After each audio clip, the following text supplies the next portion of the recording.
We turn now to Republican Senator Katie Britt, who joins us from Tuscaloosa, Alabama. Welcome to Face the Nation, Senator. Thank you so much for having me, Margaret. I appreciate it. Look forward to being on here. I want to talk about a lot of things, but let me just pick up where Senator Kelly left off on the shutdown. He said, hey, you could all hash this out this week. Leader Thune made that offer. I know you have said you also are concerned insurance premiums are going to go up, whether Congress extends the tax credits related to Obamacare that Democrats are campaigning for or not here, basically. Do you want this extended?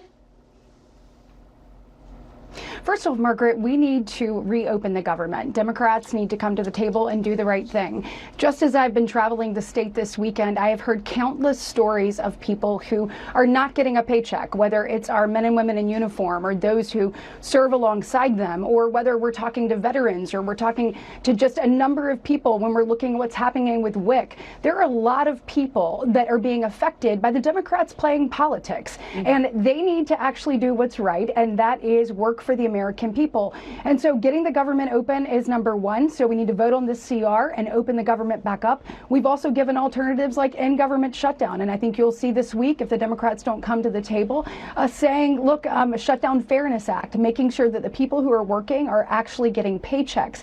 Because, Margaret, these have real consequences for American people. And when we're talking about the ACA, look, Leader Thune said it best. We have always said we will have a conversation about this. We believe that you can walk and chew gum at the same time. Democrats, for some reason, don't think that that's possible. They need to come to the table, open the government back up, and then we're happy to have a conversation about the broken system that they created and help them get out of their own mess. But you do personally think the federal government should be offsetting some of these costs? Because we looked at the numbers, and I think it's like 130,000 Alabamans are at risk of losing insurance if the tax credit goes away.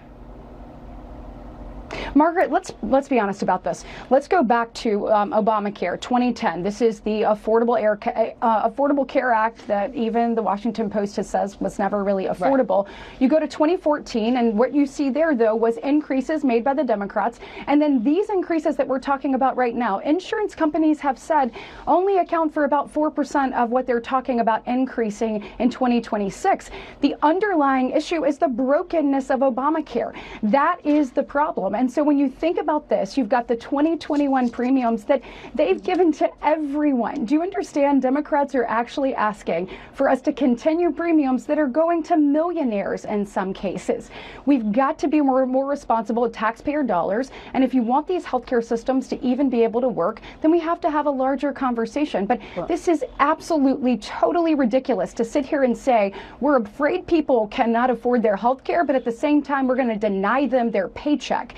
Those two things do not match up, and Democrats need to actually be honest about it and get the government back open. And we're happy to have conversations, as we have always said, just as Leader Thune reiterated this week. You were in the Oval Office discussing another health care matter with President Trump this past week. He credited you with announcing, basically explaining to him that February 2024 decision by an Alabama court that ruled frozen embryos are children. He called it a bad decision, and we all probably remember what it did for those families trying to go through fertilization treatment at that time.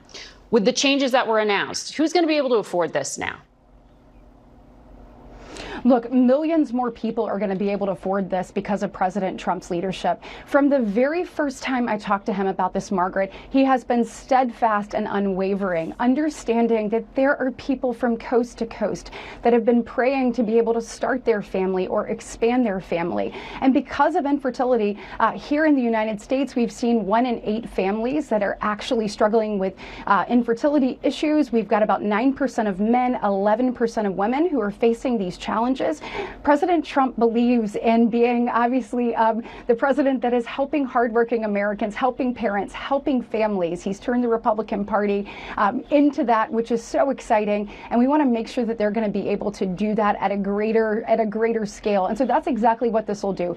Millions more will have access. And additionally, we're going to drive the cost down. And so I talked this weekend actually with a friend of mine who came up to me and said, I cannot tell you how much I appreciate this, because the affordability issue was the impediment, and she actually had to go off Yep. over shores, overseas, to try to be able to bring life into this world. So it's exciting for people like her, and I have had grandparents and parents and moms and dads tell me what a game changer this is for them as they start and grow their family. Well, one cycle of IVF can cost between $15,000 to $20,000, and lower income women obviously have a challenge with that. But during the campaign, President Trump said he was going to make the government pay for it or make insurance companies pay for it. So do you think that the Affordable Care Act, that Obamacare, for example, should cover it? Or is it too controversial for conservatives who have a moral issue with IVF?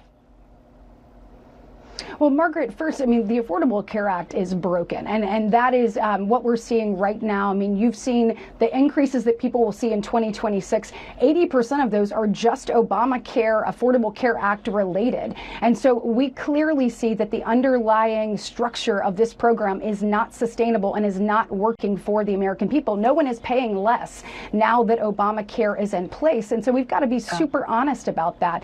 We also have to make sure that we're being responsible moving forward. What President Trump has done is made this accessible to millions more people. He's going to continue leading on this issue. It's still not free. It's still not free, right? To support hard-working families. Do you want to legislate, though, to force it to be?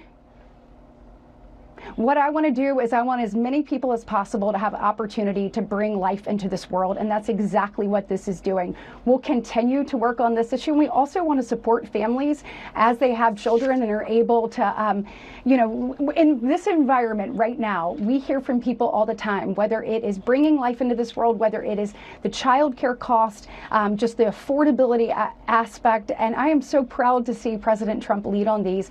Actually, if you look at the Working Families Tax Cut, Margaret, this is the very first time we have actually increased the child care tax credits, and also the decap tax credits in 20 years in some instances and 40 in others. So we're trying to make sure that people can not only bring life into this world, but that it's more affordable when they get here, because we want people to start and grow their families. Really, that's what this is doing.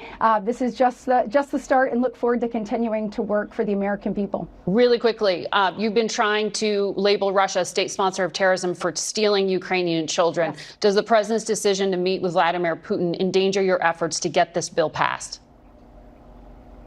Look, I am grateful for President Trump's efforts on this. If you look back, we are in this war because of President Biden. If President Biden had sent the weaponry needed to Ukraine on the front end when we saw Russia building up, we wouldn't be in this war to start with. When you're looking at what President Trump has done, he has met with Zelensky more times in his 9 months in office than President Biden did his entire time. So but do you have support to bring it to the floor? Help us to have resolution.